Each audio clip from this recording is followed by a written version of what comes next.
Hello and welcome to Dev Talks. Today I am proud and privileged to be joined by Lieutenant General Shikin Chauhan, who is going to take us through the journey of the India-Nepal relations. Lieutenant General Chauhan, PVSM, AVSM, YSM, SM, VSM, after graduating from the National Defence Academy, joined the 11th Gorkha Rifles in 1979. During 1984 Siachen operations, he was a high-risk ski trooper during the initial induction stages of the Operation Meghdoot. During the course of his service, he's commanded one corps, Indian Army's oldest and largest strike corps, the 8th Mountain Division in Western Ladakh, and the 70th Mountain Brigade, both in Shopian as well as Eastern Ladakh, which is very famous today. The general has vast experience in the conduct of counter-terrorist operations both in Kashmir as well as in the Northeast. He has also served as the Director General of the Assam Rifles. He has served at the apex level in the Ministry of Defense and the Ministry of Home in the departments of counter-insurgency as well as counter-terrorism. He has experience in military diplomacy as he was the Defense Attaché of India in Nepal for almost 3.5 years, and that is where our conversation comes out today from. He was also, post his retirement in August 2018, selected as the chairman of the Ceasefire Monitoring Group in the Northeast, where his efforts brought back the NSEN-K, who had broken off the ceasefire with India in 2015, back onto the table of peace. Today, he writes and he speaks about various different issues, especially about the Northeast, Nepal, and our brothers and sisters over there. He was awarded a doctorate by the Deshbhakat University as well. Thank you, sir, for joining me and sharing your vast experience on this topic of the India-Nepal relations. Although we call them a brother and sister or brother or whatever it may be, there seems to be a little bit of hitch, and I think it's time for us to understand those. Thank you, Aadi. Thank you for calling me again.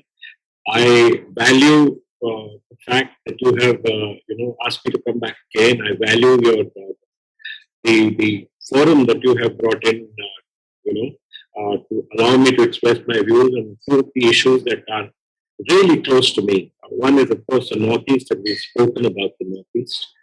The second is about Nepal. Once again, we know about Nepal, but we don't know what there is to know about Nepal. Unfortunately, we have brought them into our lives as people who look after the gates of our house or as security guards, but not as the brave soldiers of the Indian Army, and not definitely as a country that stands separate from us, but are linked to us forever through history, geography, and culture. Just as to add Adi to my academic achievement, a month ago, or rather it was February 24th, that I was awarded a PhD degree from the University of Punjab on the subject India-Nepal relations in the 21st century. Congratulations, sir. Thank you. So I have put my money where my mouth is. I have done a great deal of research into the Indian relationship with Nepal. And with this research, I feel that I'm competent and confident to discuss this issue with the highest in the land, to make them understand the value of history and the value of geography and the value of culture. And like you said, I spent 3.5 years in Nepal during a very critical time.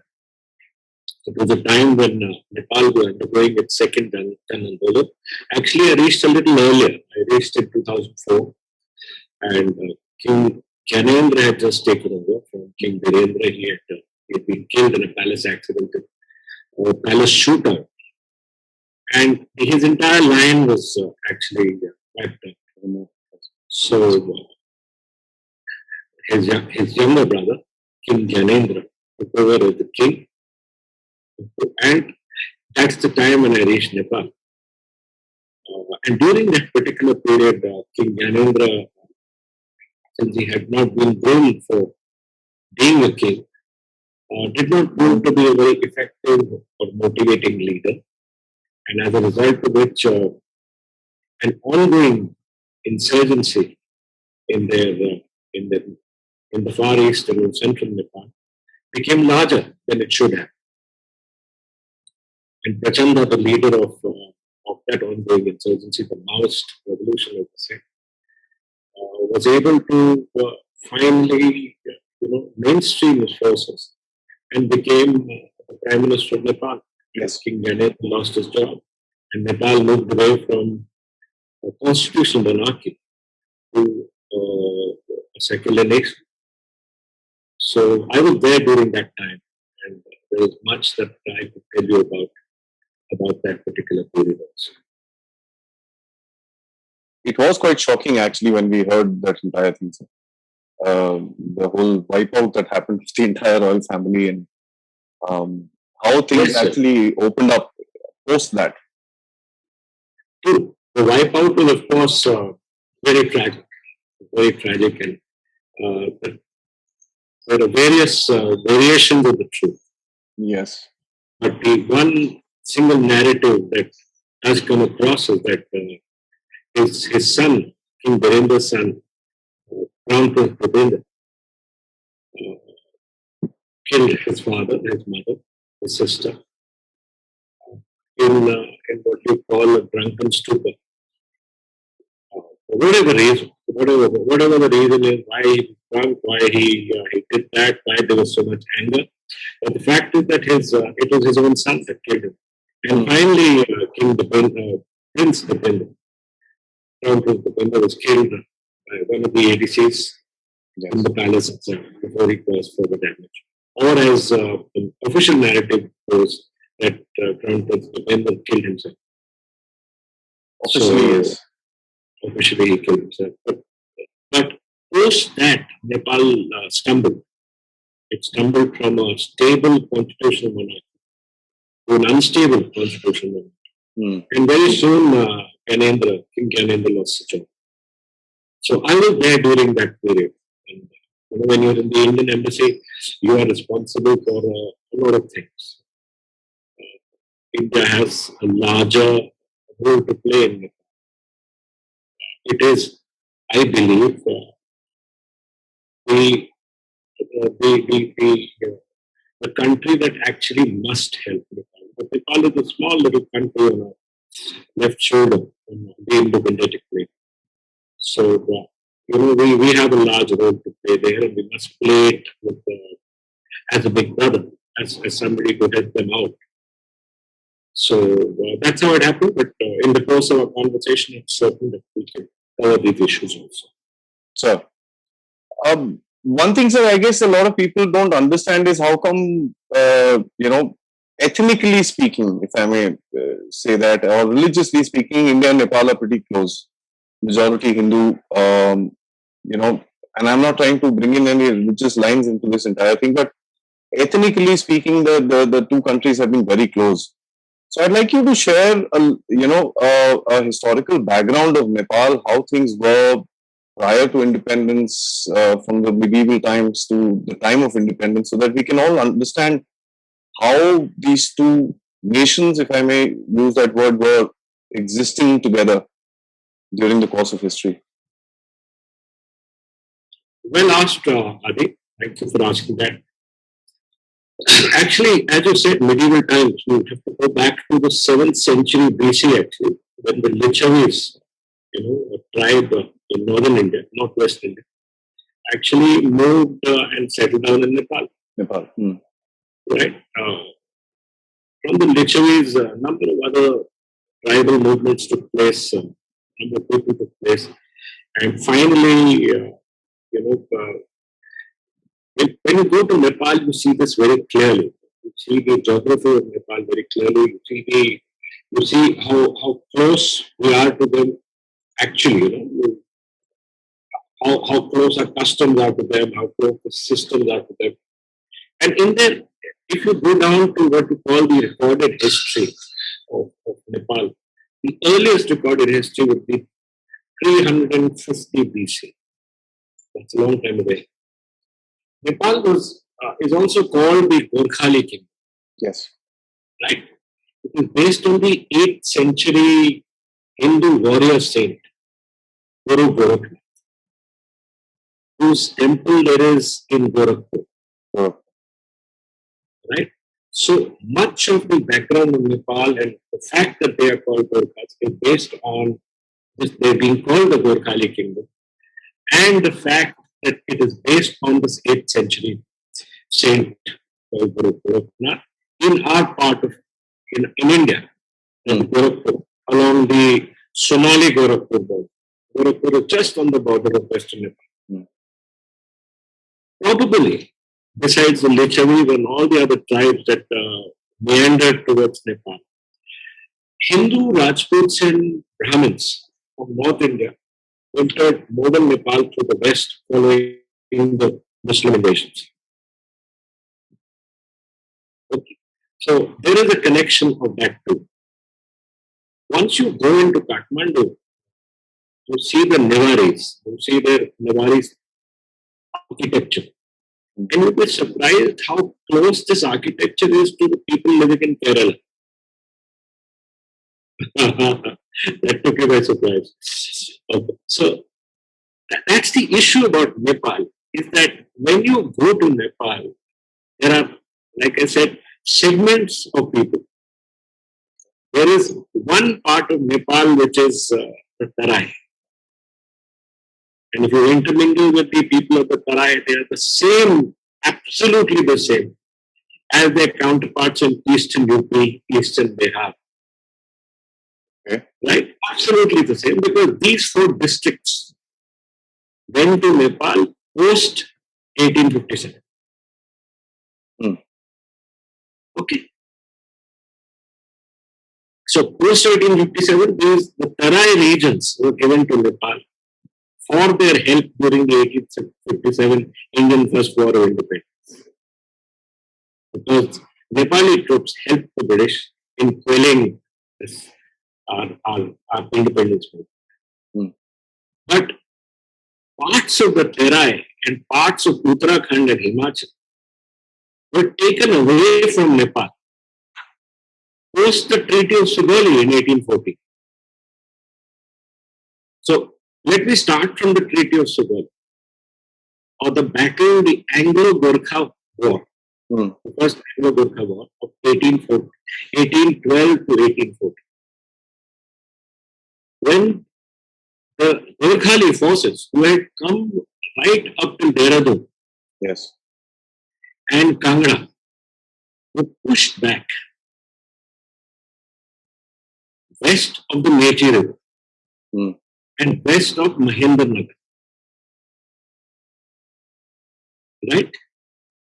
So they've been put into a point at which they were pushed back by the British, and they had to sign the Treaty of Sugauli, in which they lost the entire Tarai, they lost Darjeeling, they lost their territories of in Uttarakhand and Himachal, right, and became a much smaller kingdom, much akin to what they are today.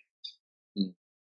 However, after 1857, in 1864, the British reconsidered their request because Nepal had no access to agriculture.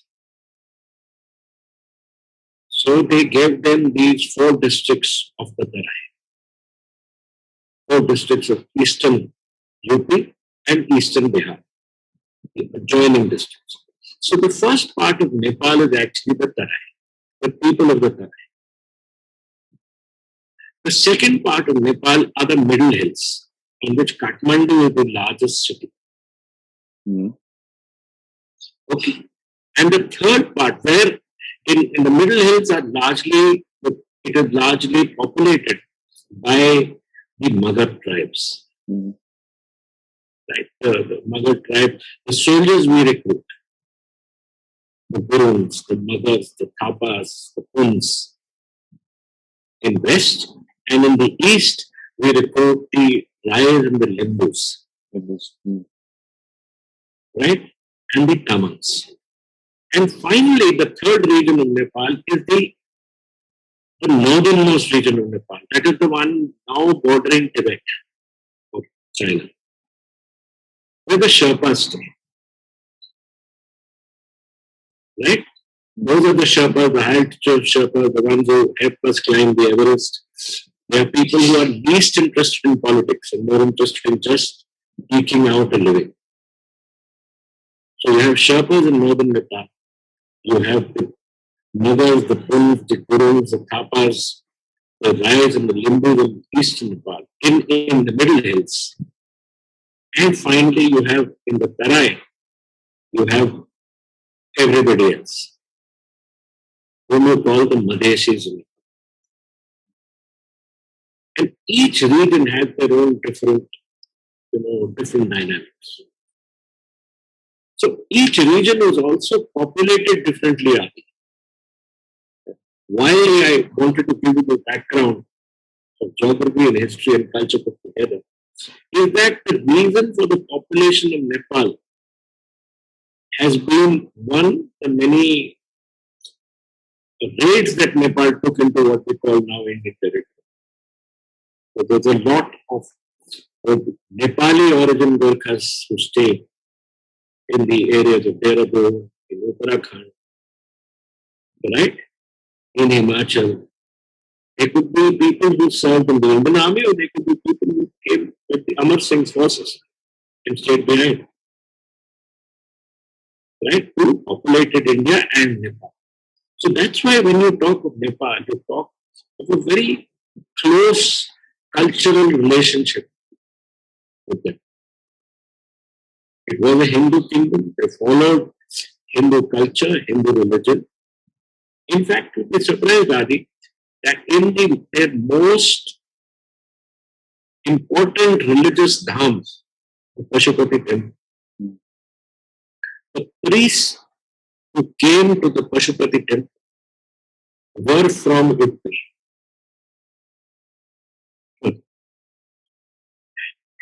It was a cultural issue, but the Uttari priests were the ones who looked after the Pashupati temple. And it only finished after Prachanda came to power in 2008, 2009, that the Uttari priests started decreasing because they felt that they should have the rights. But even now, that particular culture has not changed. So that's how close we are. Nawaris have temples and houses that have shades of the similar structure of the Nayars. The priests from Udupi go and look after the most important religious dham, the Pashupati temple. Religious, the same larger Hindu festivals are celebrated there. Diwali is called Tihar. Dussehra is called Vasai. And the Middle Hills celebrate the festival of Dussehra with great custom and with much greater reverence than we do in India. Temples are Hindu temples. There are Maha temples to the Kali, the Mahakali temples. And in fact, even the battle cry of all the Gorkha battalions is Jai Mahakali, Ayo Gorkhali. That's how close we are as people. That's how intertwined we are as people. You know, and it would take a generation, or it would take hours and hours for me to tell you the kind of cultural closeness that we have in Nepal. It would take hours to actually tell you. But this is what I want to tell you. Honestly, sir, one never considered Nepal as another country. I mean, it was always, Nepal. It was never foreign land, or anything. It was never like that. When we were kids, it was always considered as an Which does Nepal great harm. Yeah, it does. Because you tend to treat it as a state of India. But it is not. It's a separate country. Yes. They have their own great amount of pride in being who they are, Nepalese. And I've noticed in smaller countries, they take their culture very seriously. Yeah.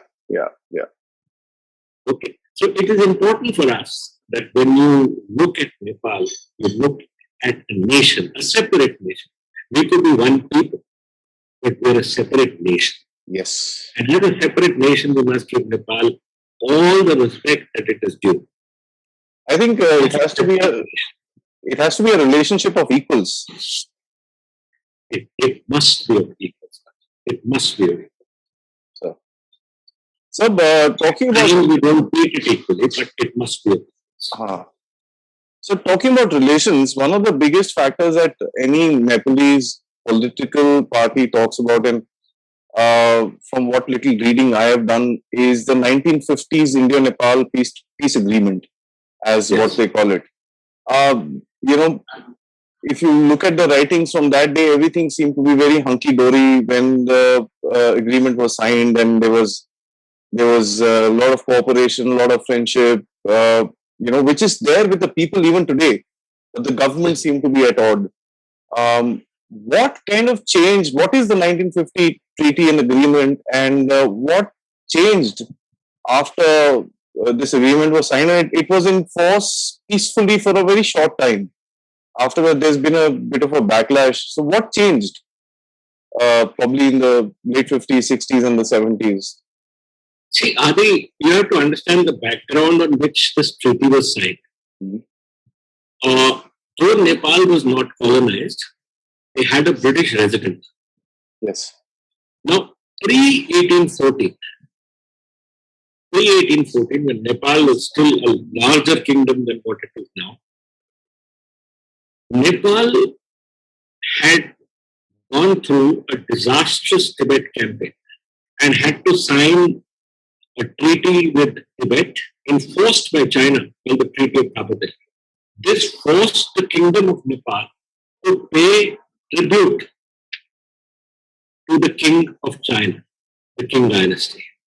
When the British became larger and became the larger power in South Asia, and China went into decline, and the Nepalese had lost and signed the Treaty of Sugauli, he started accepting British suzerainty. And a British resident, like I told you, used to be at Kathmandu. Part of this was that they broke off that situation of paying tribute to the King of China. And India became larger. And since India was ruled by the British from Delhi, Nepal and Burma became part of the larger British India process. Right? And then, of course, came the recruitment of Gurkhas and everything else. Now, when the British were going away, the Nepalese were extremely worried about what would happen to them. At the same time, when the British were going away, Mao had emerged as a powerful leader in China. And Mao had said then in 1847 that there were 5 fingers of his palm, of the palm of China, which had to be unified. Nepal, Arunachal, or what we call Southern Tibet, Bhutan, with some of these fingers. That's the insecurity that came into Nepal when we became independent. And at that time, to counter that insecurity, and because everyone felt that India was this large power in the south, right? We are the southern kingdom, the southern power. Nepal has the northern power, that's China. Nepal signed the Treaty of Peace and Friendship, as well as the trade and transit. Because the roads into Nepal came only from India, and Nepal is India open. It didn't have a road from China or Tibet. So they needed a treaty of transit, trade and transit. For all trade that came from India into Nepal, whether it came into the ports of Calcutta or wherever, came from international places into Nepal, or whether it came from India itself. So that's one treaty. And the other treaty was of peace and tranquility. But one of these sections bound them to saying that if you are going to import warlike stores, we must do it in consonance with each other. Something which in today's changed dynamics, this is not being done. Okay. So while we made a treaty of peace and tranquility, we must also review certain sections of it. And this is one of the sections we must review. Bring it down to a point at which we decide that, okay, this section is not required, they don't need to consult us for this. But because we are so close to each other, let's frame separate issues. Similarly, the Treaty of Trade and Transit, which expired actually in 1982, not been extended, but now it's still being followed. This was the main issue with it. That you cannot deny us. No, it's a world. It's a law of the world that a landlocked state cannot be denied the movement of trade from the countries from which it depends. So we need a sensible, well-discussed treaty of trade and transit also. And in addition, we need a treaty of peace and transit, which takes into mind or takes into account the change dynamics. And keeping like what we said, that Nepal is an independent country. And it is not a colony of India, nor is it a colony of China. So whatever we negotiate has to be negotiated, keeping the new realities in mind. There's no doubt that we have to have peace with them. We must remain in peace with them. We must remain in tranquility with them. We must bind each other to this peace, but also treat Nepal as a separate country. Part of this treaty of peace and tranquility gives Nepalese the unrestricted access to India. They can serve unrestricted into our armed forces, into all government jobs. They don't need a visa to come inside India, and they don't need a work permit. A part of this peace and tranquility treaty, this is a very important positive issue for Nepal. The fact is that they can walk into India, take a job anywhere without a work permit and without a visa. The reverse is not true. You can't walk into Nepal and get a job. The reason is Nepal is a small place. It's so small that if we were to start doing that, we don't miss. That's why this caveat is placed. So this Treaty of Peace and Tranquility is heavily loaded in favor of Nepal. But we further need to negotiate certain issues, as well as also sign the Treaty of Trade and Transit. There's a lot of work that needs to be done. So I will ask you, obviously, for your opinion to close this interesting discussion. To how to develop this particular treaty, and with your kind of knowledge, I think it will be much easier for you to explain to us what is required. So I'm going to come back to there are two of my favorites nowadays. One is Pakistan, of course, that is a world favorite. Actually, a world favorite today. But the second one is, of course, China. And whenever we talk about Indian foreign relations, there is always a China factor in this. I'd like you to explain to me the China factor in the Indo-Nepal relations, especially looking at the 62 debacle and going on further after that, sir. Okay, I'm glad you brought this issue. I told you that pre the treaty of I told you in brief about the Treaty of Thabazali, right? Basically, what it means is that for centuries, probably the 7th to the 8th century AD, Nepal has traded with China. There have been expeditions from Tibet and from Nepal, could be punitive, could be armed, could be trade expeditions. So their relationship with Tibet, which is their northern neighbor, has been there for at least 13, 14 centuries. When Nepal became, in the 15th century, King, the present dynasty, he unified Nepal. When Nepal was unified, it then developed national borders. And when these national borders were developed, they realized that they were, the unifier, the great unifier of Nepal was Prithvi Narayan Shah, an ancestor of the current dynasty which had lost its term. That means Gyanendra and Virendra, they are all Shahs, the Shah dynasty, right? So Prithvi Narayan Shah used to say that Nepal is a yam between two boulders, the kingdom of the north and the kingdom of the south. They've always realized that they are actually in between these two large kingdoms, but that they have a continuous relationship with both and they're insecure about it. So the first issue is whatever people talk of China, it is not today's issue. Today, China is powerful. She's been able to make roads, she's been able to get infrastructure, and she's been able to put trade through to Nepal. Right? The road from Tibet to Kathmandu has been built by her. It's called the Kodari Highway. In the earthquake in 2015, it was largely destroyed. It has been rebuilt quite a bit. They are trying to build a railway across to Kathmandu. It will be very difficult because that part of Himalaya is very fragile. But they've also built a large number of trading routes to trade with the northern part of Nepal, the Sherpa community. Many of the hearts along the Sherpa community, whether it is the northern province of Lomangthang, right, is actually a trade between Tibet and Nepal. But the Tibetan region of that part would be the region of Nepal.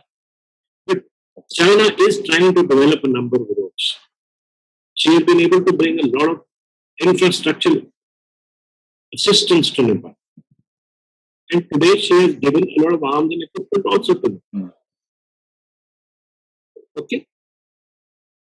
So you have to consider this relationship in along with looking at the past. That's not something new. Because Nepal is a small nation, it always went to the kingdom that was more powerful.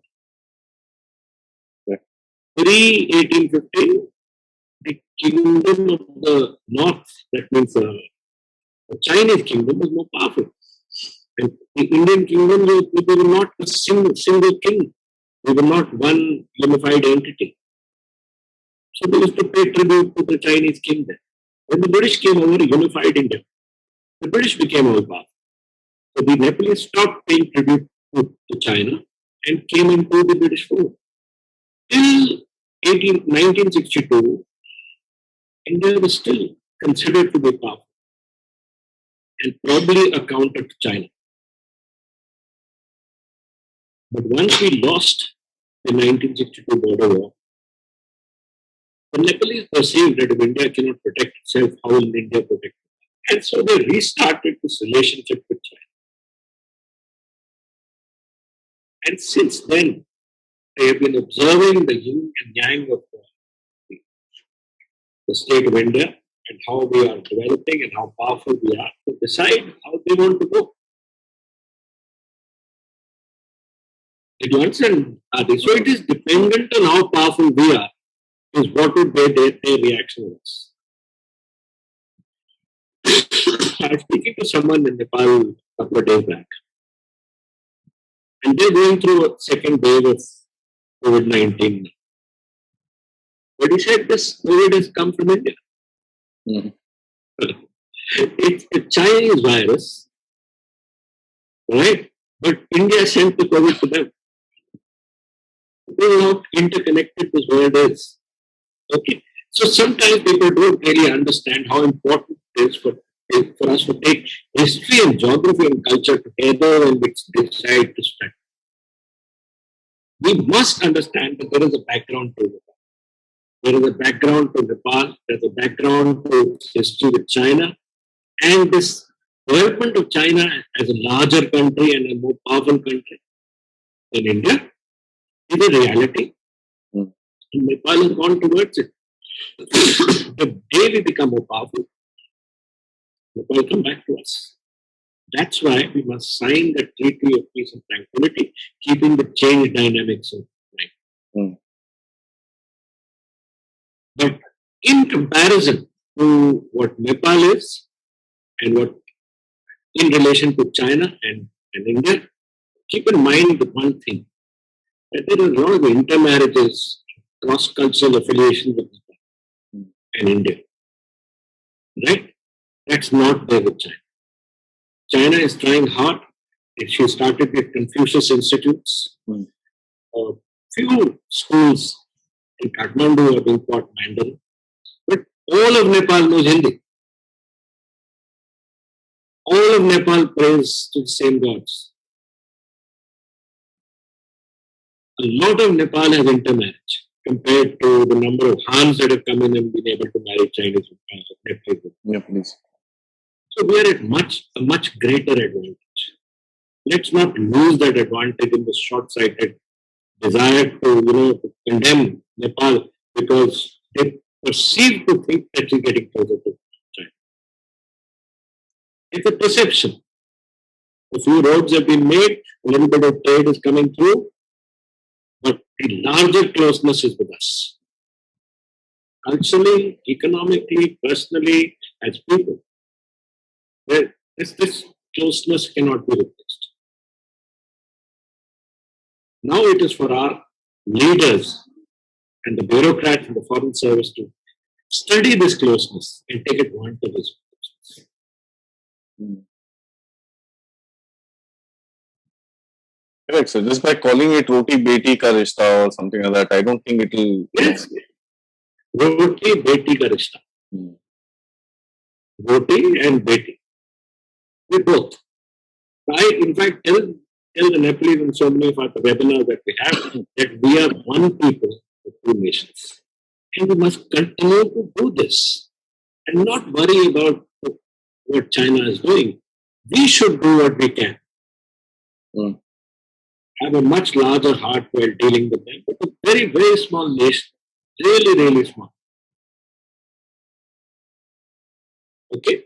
We did build some amount of soft power after the earthquake. Of course, it was. Yeah, but then we went and screwed it up. We did went and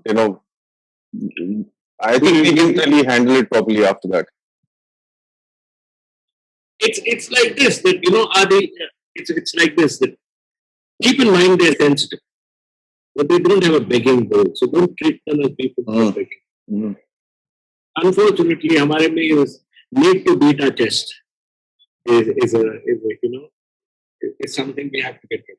We're a much bigger nation with much greater assets, much more powerful assets, and we have no need to feel insecure. They're not shameless like the Pakistanis. I mean, Look, Pakistan is nothing compared to us. so they've got a lot of pride of their own. Yes, sir.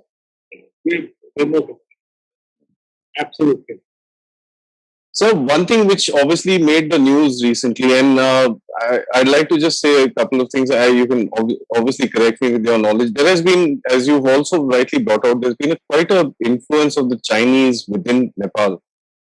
Currently, the ruling disposition is pretty much communist. How far are they communist is a whole different question and a whole different debate, and I don't want to get into that. But there is a communist rishta which is still there with the Chinese. There are reports about the Chinese ambassador to Nepal being very powerful in the country as well. And in this whole thing, there were these border disputes, which pretty much I wouldn't, apart from the people that have served in that region and some of the Gorkhas or something like that, I don't think the general populace even knew Kalapani, Lipu Lake, and Limpiadura, and they even knew that there was a border dispute, so as to say, with Nepal of all the things. So it was quite a surprise to see those maps. It was quite a surprise for a lot. One could see that in the online discussions that people, how can Nepal do something like this to us, and all that stuff. So it was I would say people took it to heart. I'd like to, you to explain to us what is the issue and how come suddenly it was brought up. Was it just the Chinese influence, or is there any, sense to it? See, post the Treaty of Sugauli, when the Nepalese borders were pushed across the the two rivers. Mm. There is this river Kali. Now these are mountain rivers. Yes. We had said that the border, this is I'm talking of the Kali River district, that the border of India and Nepal is center of the Kali River. These are mountain rivers, and mountain rivers change course. And as I will show you on a sketch, how these rivers have changed course. Okay. And these are since 1834 onward, these are the changes of the river Kali, course of the river Kali, and the origin of the river Kali. So the dispute lies in the origin and the changing course of these rivers. But since 1947, we have been discussing this with Nepal. We have been talking about this boundary dispute. They have their documents, we have our documents. It was not a big deal. It's not something which came up in 2020. Mm. It is not something that Kohli brought up. We've had more than 20 meetings with Nepal over the last 70 years. And this discussion on the origin, the changing course of the rivers, and how to interpret this change has to be discussed and decided. Between two friendly countries, as close as we are, it should not be a problem. Why did it come? One was that our defense minister, the RM, inaugurated a road in July going to the Lipu Lake Pass with a Nepalese friend, went through the territory of Nepal. That was the point at which Kohli decided. Kohli was going through his own bad time with Prachanda. He decided to make himself more nationalist than the others and brought up this issue so that he would be supported. Yeah, so the boundary disputes, Aadi, are legacies of the British colonialism, as well as the treaties that we have signed with Nepal. Okay.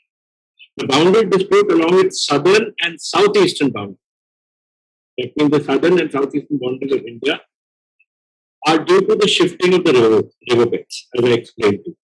It's very clear how the rivers have shifted their course because of the heavy drainage that has taken place in the river Kali. So the boundary pillars that mark the boundary have all been washed away. And these are some of those issues. And like I said, we've been discussing this for the last 50 years, 70 years. But this last issue came because of the RM inaugurating a road to Lipu Lake, which the Nepalese said went through their territory. And Kohli decided that he had to bring this up because he was losing majority in the parliament. Mm.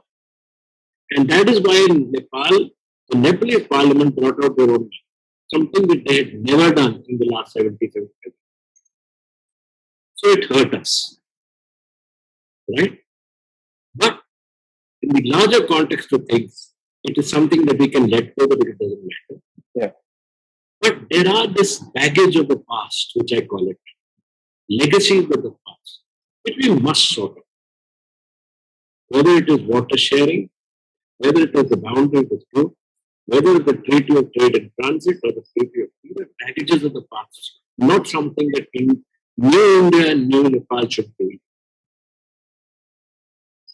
We just have to have a larger heart in dealing with each other and get rid of this baggage that we can.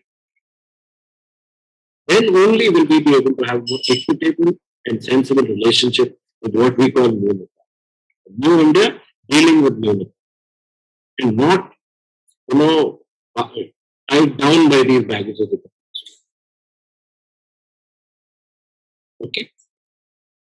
So, just a short comment on the influence of the Chinese in the Nepalese politics. Is it actually true, or it's just because it's communist, so we kind of link them together? I must tell you, Aadi, very interesting, that for a long time, and I'm talking of when I was in the embassy, the Indian ambassador had a great access. Okay. Prachanda coming over, the discussions with Prachanda, the discussions with Girija Prasad Korala, the discussions with all this. was all done by the Indian ambassador to help them reach a decision. Okay. And at that time, it was the Indian ambassador who was extremely powerful in dealing with the internal politics of Nepal and to help them push them forward to continue to give Nepal some stability. Like I told you, we are a country which must help Nepal.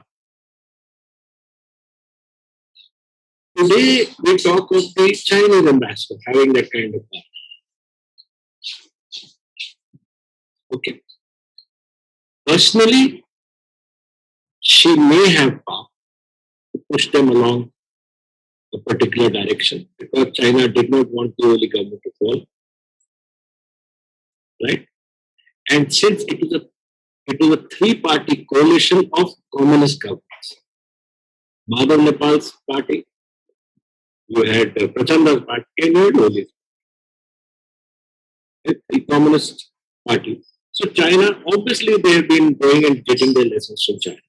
But a different party will not take its directions from China. So that's the way it happens. It's a democratic political government. Right now, the communist coalition is in power. Tomorrow, the Nepalese Congress may be. Right? Who obviously would lean more towards us. How they decide. So, like I said, the yin and yang of life. The communists are more powerful, so they're dealing with China. Tomorrow, it will not be like. But even amongst this issue, you have Prachanda talking to India. You have Baburam Bhattarai talking to India. You have Madhav Nepal talking to India. And you have Oli now also talking to India. So I think that it's played both ways. Okay, and we have nothing to worry. To my mind, frankly, Aadi, China is protecting her southern borders. And she feels Nepal is a softer part of the southern borders. From where Tibet is just 110, 120 kilometers away. So she has to put Nepal under some kind of protection. That's what I feel. But having known the Nepalese people and the fact that they're very independent minded, I'm certain that they will not allow China more than what they have given them already. They will assert their independence back and they will bring it back to equilibrium, which works for them. Like I said, a yam between two nations. The Nepalese foreign policy is a yam between two nations. And they will not accept either way, especially New Nepal. Yeah, and the people didn't like it when that thing, even the Nepalese didn't like it. I mean, they were not very happy with it. And I know them because I have known all these younger politicians now. We were very close to them when they were in the embassy there. Many of them have come up now, right? We used to meet them, talk to them. So I'm quite clear about their thought processes. So now for the big one. You've mentioned almost 3 times within your conversation with me today that the treaty needs to be redone. And so I'd like you to basically, there is Article 2 people talk about, there's the Article 4 people talk about, Article 7. So it's all, there is one conversation here, one conversation there. There's not a very concrete structure that anybody's mentioned apart from 1 or 2 of your writings that I've seen. I'd like you to, enunciate for myself and the audience as to what should the new treaty now look like. The Treaty of Peace and Friendship was concluded by India and Nepal in 1950, July 1950. This consists of 10 articles. Article 1 acknowledges complete sovereignty, territorial integrity, and independence of both the nations. So that's something that need not change. While Article 2, both the governments agreed to inform each other of any serious friction, right? Or misunderstanding with neighboring states, which is likely to cause a breach of friendly relationships between the two governments. Okay. And Article 2, in case there's an issue that we feel is likely to cause a problem, we will inform each other. Right? Article 2, 5 and letters exchanged bind the security interests of both the countries. Article 5 allowed Nepal to import warlike stores from India and others, but not through Indian territory without India's permission. It is fair enough. Mm. We're importing warlike stores. Please tell us and we can take it. Okay. India did not anticipate an arms supply at that time from China. We didn't think China would give them not through Indian territory. Right? So this is one point at which there's a little bit of it. The letters exchanged explicitly states that neither government shall tolerate any threat of security of the other country. Okay. They explicitly state that, Aadi, in which they must consult each other. The aggressor in the case of Nepal could only come to China. It could only be China.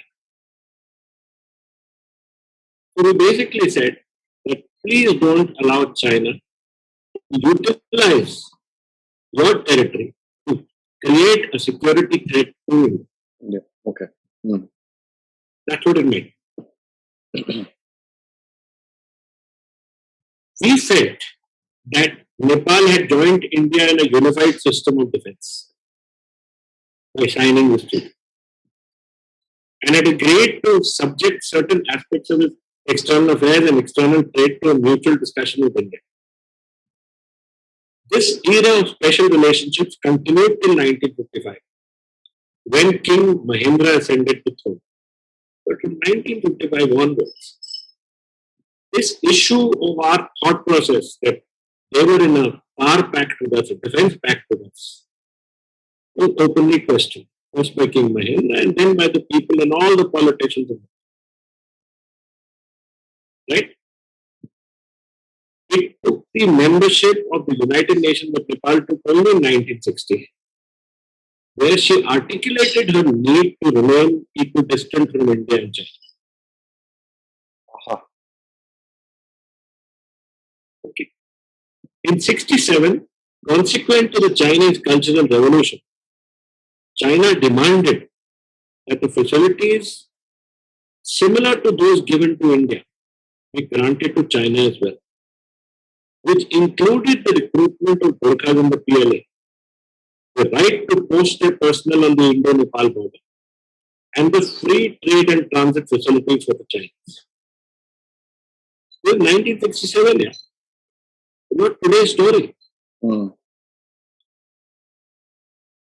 Articles 6 and 7 provide for socio-economic cooperation.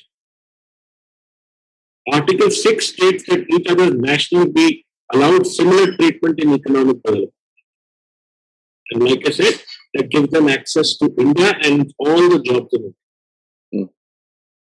It also acknowledged the need to provide protection to Nepalese in Nepal from unrestricted competition from Indian business for a few years. Okay. Okay. Article 7 mutually provided privileges in respect of transit, residence in each other's countries. Both these have benefited Nepal immensely. Yes. Right? However, King Mahendra imposed restrictions on purchase of properties in Nepal by Indians, citing the reason Nepal is not in a position to allow free immigration because of its size, population, and economy. Which we all agree. We are such a huge country, and we would buy up Nepal's properties with it. Mm. In doing so, they claim that certain similar restrictions exist in India, both in J&K and in the northeastern Northeast. states. Okay. We don't allow it. Since this has been a consistent demand, Aadi, and a constant election time demand, it is recommended that this treaty be renegotiated. Mm. Certain salient points that need to be renegotiated and make following adjustments in the largest interest of both the nations. Firstly is Article 2, that target sign-on Nepalese relations, which needed to be reworded. What to be reworded is their business. But this part needs to be reworded, keeping in mind today that China is a powerful nation and is and will this article will create problem for us. So we need to look at it in a different forum as far as Nepal is concerned. It may be more appropriate to consult each other on international perspectives and regional paths from time to time, rather than restrict consultations to the neighbor China. Mm. The letters exchanged restricted Nepal's import of warlike stores to India without agreement of the government of India. We need to reconsider this. An independent nation, she has certain access. Go ahead. A large country, we can renegotiate certain issues without it creating a problem. Okay. Articles 6 and 7, along with Para 1 of the letters exchanged, along with the treaty, enshrine the entire gamut of special relations between us. One cannot recognize or exist without the other. Nepal needs to recognize this, and it cannot expect all the advantages without catering to the basic Indian national interests. Nepal needs to understand that Nepal sits on the shoulder of our Indo-Gangetic plain, and her location there is India's national security interest. Yes. And she must be sensitive to that fact. Whether they like it or not, that is it. She's a part of our larger security interests. Okay? She must understand that. Unfortunately, this treaty has become an emotional one. Yeah. Every time there are elections, they say, India taking advantage and they have to change this treaty. But when you come down to hard negotiation, nobody changes. When I was in Kathmandu, my ambassador there was Ambassador Sham Saran, who later became the foreign secretary. Mm. He told them, I'm willing to renegotiate this treaty. Let's do it. And we've been telling the Nepalese again and again and again that we are willing to renegotiate this. But other than the noise that they make during the elections, there is no coherent exchange of letters to actually renegotiate this treaty. So that's where it stands. If there are issues, we must renegotiate them, keeping the basic changes of dynamics of the world in mind. You must come up with coherent changes, and you must do them. Don't let these issues fester, whether it is the Treaty of Trade in Transit, whether it is the river water sharing issues, whether it is the Kosi River floods that flood our eastern UP and flood our Indo-Gangetic plains every year because we don't have a water barrage in Nepal. Whether it is sharing waters, whether it is the boundary disputes, we cannot keep sweeping these under the carpet. The carpet becomes full. You have to renegotiate. You have to come down to a point at which you can get these out of the way. And allow then the younger generation, your generation and their younger generation, to mix in a more coherent manner and not be bound by the baggage of the past. Yes. It is what I've written very, very frequently about. And I keep talking about this, that please do it now rather than later. Correct. Because I was in the embassy from 2004 to 7. Our relationship was extremely close. Then, of course, came the fact that King Janendra took over, they cut off all relationship with India. But you can't cut off India. It's not possible. Geographically, culturally, you can't cut off India. It's simply too large a presence in their mind. Or with too large a presence in Nepal. So you will have to come to a coherent discussion. That's my feeling. Absolutely. I think I agree with you, sir, because, when you, I don't know why they're not doing it. Probably it's because they have a lot of the advantage. And yeah, rightly so. They're a small country. I'm not saying the big daddy attitude, but yeah, if there is some help that we can provide, why not? I mean, we do help a lot to the Bhutanese. We That's do what help. I feel. I only feel that we've not been able to tell our people this. Mm. I mean, it required me to do a PhD on India-Nepal relations to come to a point at which I can talk and say, look, I know what I'm saying. Mm-hmm. We're not used to general speaking like this.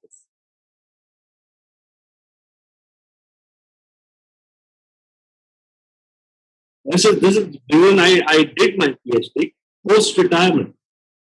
I wanted to be an important voice, a coherent, important voice who speaks through research, through academic research, so that my voice is taken seriously. Mm. What I write is taken seriously and what I speak is taken seriously. Because it is backed by research and knowledge. Fact. Yes. This is been lovely speaking to you, Adi. Lovely, sir. Pleasure's all mine. As a matter of fact, one doesn't even realize that there is.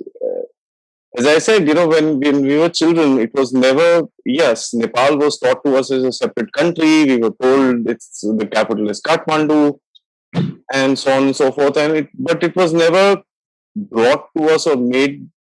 Uh, Even today's generation, I don't think has been able to understand the fact that it's a different setup. It may be the same kind of people, we may be the same religion, whatever it may be, but they're a sovereign nation, and it's high time we recognize that. It's high time we respect that. I think, on the other hand, from what I gauge of what you've actually enlightened me about Nepal is, it's high time they also start respecting the fact that we've been uh, taking care of them, giving them the opportunities that they need, a lot of aid and a whole lot of stuff that happens. So there is obviously some amount of interest that India will also like to secure for itself, like not have the Chinese sitting on our border. Our security interests are paramount, Yes. and they have to understand it, noise or otherwise. They have to understand our security. Yes, sir. So I'd like to tell everybody I've been able to coax General Chauhan to talk to us about the Gorkha regiment from which he originates, and there is a lot of connection with Nepal. And after today's talk, I don't think a lot of us would know that the Gorkhas actually originated out of the Gokhnath temple, which is in Gorakhpur. So that is, personally, I didn't know that. So it's Gorakhnath.